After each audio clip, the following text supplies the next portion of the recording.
एक कीड़ा से ब्रह्म कुमार तक। एक बार एक महर्षि कहीं जा रहे थे। रास्ते में उन्होंने देखा कि एक कीड़ा बड़ी तेजी से सड़क पार कर रहा था।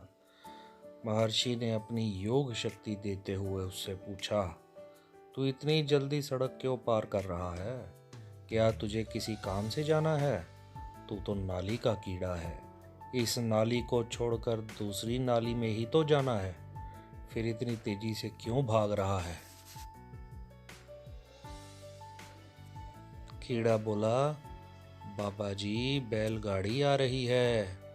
बैलों के गले में बंधे घुंघरू तथा बैलगाड़ी के पहियों की आवाज़ मैं सुन रहा हूँ। यदि मैं धीरे धीरे सड़क पार करूँगा तो वह बैलगाड़ी आकर मुझे कुचल डालेगी। महर्षि बोले, कुचलने दे, कीड़े की योनि में जीकर भी क्या करना? तो कीड़ा बोला, महर्षि, प्राणी जिस शरीर में होता है उसको उसमें ही ममता होती है। अनेक प्राणी नाना प्रकार के कष्टों को सहते हुए भी मरना नहीं चाहते। तो महर्षि बोले, बैलगाड़ी आ जाए और तू मर जाए तो घबराना नहीं। मैं तुझे योग शक्ति से महान बनाऊंगा। जब तक ब्राह्मण शरीर में ना पहुंचा दूं, अन्य सभी योनियों से शीघ्र छुटकारा दिलाता रहूंगा। उस कीड़े ने बात मान ली और बीच रास्ते पर रुक गया और मर गया। फिर उन महर्षि जी की कृपा से वह क्रमशः कौवा, सियार आदि योनियों में जब जब भी उत्पन्न हुआ, महर्षि जी ने जाकर उसे पूर्व जन्म का स्मरण दिला दिया। इस तरह वह क्रमशः मृग, पक्षी, शूद्र, वैश्य जातियों में जन्म लेता हुआ क्षत्रिय जाति में उत्पन्न हुआ। उसे वहाँ भी उन महर्षि जी ने दर्शन दिए। थोड़े दिनों में रणभूमि में शरीर त्याग कर उसने ब्राह्मण के घर जन्म लिया। महर्षि जी ने उसे 5 वर्ष की उम्र में सारस्वत मंत्र दे दिया, जिसका जप करते करते वे ध्यान करने लगा। उसकी बुद्धि बड़ी विलक्षण होने पर वेद, शास्त्र, धर्म का रहस्य उसे समझ में आ गया। मात्र 7 वर्ष का ब्राह्मण कुमार कार्तिक क्षेत्र में तप कर रहे उस ब्राह्मण के पास पहुंचकर बोला, हे ब्राह्मण देव, आप तप क्यों कर रहे हैं? ब्राह्मण, हे ऋषि कुमार, मैं यह जानने के लिए तप कर रहा हूँ कि जो लोग अच्छे हैं, सज्जन लोग हैं, वे सहन करते हैं, दुखी रहते हैं, और पापी आदमी सुखी रहते हैं, ऐसा क्यों है?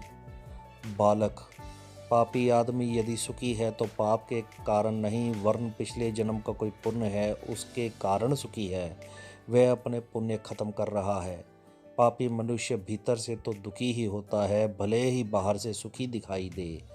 धार्मिक आदमी को ठीक समझ नहीं होती, उचित दिशा व मंत्र नहीं मिलता, इसलिए वह दुखी होता है। दुखी नहीं होता, अपितु समझ की कमी के कारण दुखी होता है। समझदार को यदि कोई गुरु मिल जाए तो वह नर से नारायण बन जाए, इसमें क्या आश्चर्य है?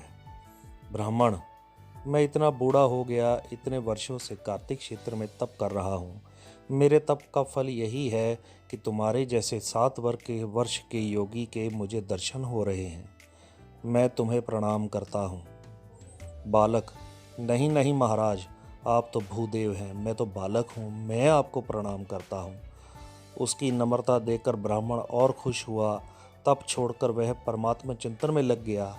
अब उसे कुछ जानने की इच्छा नहीं रही। जिससे सब कुछ जाना जाता है, उसी परमात्मा में विश्रांति पाने लग गया। इस प्रकार नंदभद्र ब्राह्मण को उत्तर दे निशंक कर 7 दिनों तक निराहार रहकर वह बालक सूर्य मंत्र का जप करता रहा, और वही बहुतक तीर्थ में उसने शरीर त्याग दिया। वही बालक दूसरे जन्म में कुशारु पिता एवं मित्रा माता के यहाँ प्रकट हुआ। उसका नाम मैत्रेय पड़ा। इन्होंने व्यास जी के पिता पराशर जी से विष्णु पुराण तथा बृहत पराशर होरा शास्त्र का अध्ययन किया था। पक्षपात रहित अनुभव प्रकाश नामक ग्रंथ में मैत्रेय तथा पराशर ऋषि का संवाद आता है। कहाँ तो सड़क से गुजरकर नाली में गिरने जा रहा कीड़ा, और कहा संत के सानिध्य से वह मैत्रेय ऋषि बन गया। सत्संग की बलिहारी है, इसलिए तुलसीदास जी कहते हैं, तात स्वर्ग अपवर्ग सुख धरिय तुला एक अंग, तूलन ताही सकल मिली जो सुख लव सतसंग। ओम शांति।